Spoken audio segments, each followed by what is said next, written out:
À 3 jours du départ du Paris-Dakar, nous irons aussi à la rencontre d'un pilote vendéen. Il s'appelle Ronan Chabot. C'est la 12e fois qu'il participe au Dakar. Nous l'avons rencontré avant qu'il ne s'envole pour l'Amérique latine. Et puis, en fin de journal, le Paris-Dakar s'élancera dimanche de Rosario, en Argentine. Parmi les coureurs engagés, un Vendéen, Ronan Chabot. Ce sera son 12e Dakar. Il s'envole aujourd'hui pour l'Amérique latine. Mais il nous a reçus il y a quelques jours entre deux changements de costume, celui de pilote et celui de patron. Reportage signé Valérie Chopin avec Thierry Poirier et Laurent Bélanger. Bonjour et bienvenue à tous. À la tête d'une entreprise de 700 salariés, Ronan Chabot est un homme d'affaires avisé. Concessionnaire automobile, propriétaire d'une vingtaine de garages, ce Sablais a pris l'habitude de s'absenter début janvier. On change de combinaison, on change d'état d'esprit et on plonge, on fait un peu on-off. Dakar, on rentre à plein dedans et on oublie tout le reste. C'est aussi pour ça qu'on rentre en pleine forme. Vous rentrez, il n'y a plus d'ennui, il n'y a plus rien, la vie est belle, quoi. Donc c'est là où on prend les meilleures décisions, c'est là où on imprime aussi un rythme pour l'année.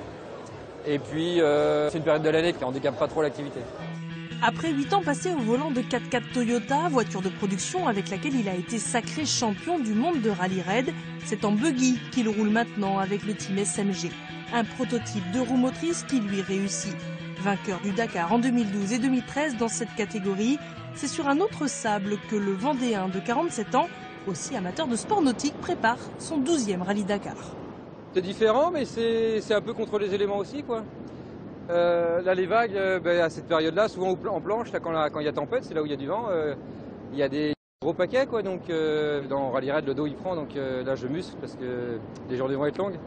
Gilles Pillot, le duo est cette année associé à Red Bull et un autre binôme composé, s'il vous plaît, de Timo Golchak et Carlos Sainz, l'Espagnol, double champion du monde et vainqueur du Dakar en 2010. C'est une belle locomotive, je dirais. On est toujours mieux tiré par le haut que tiré par. Super content qu'un équipier comme Carlos Sainz soit là et je pense que ça peut être que bénéfique pour nous. De là à se prononcer sur leurs objectifs, la prudence reste de mise. Ça peut s'arrêter le premier jour, on peut prendre un ascenseur, on peut repartir loin, redoubler.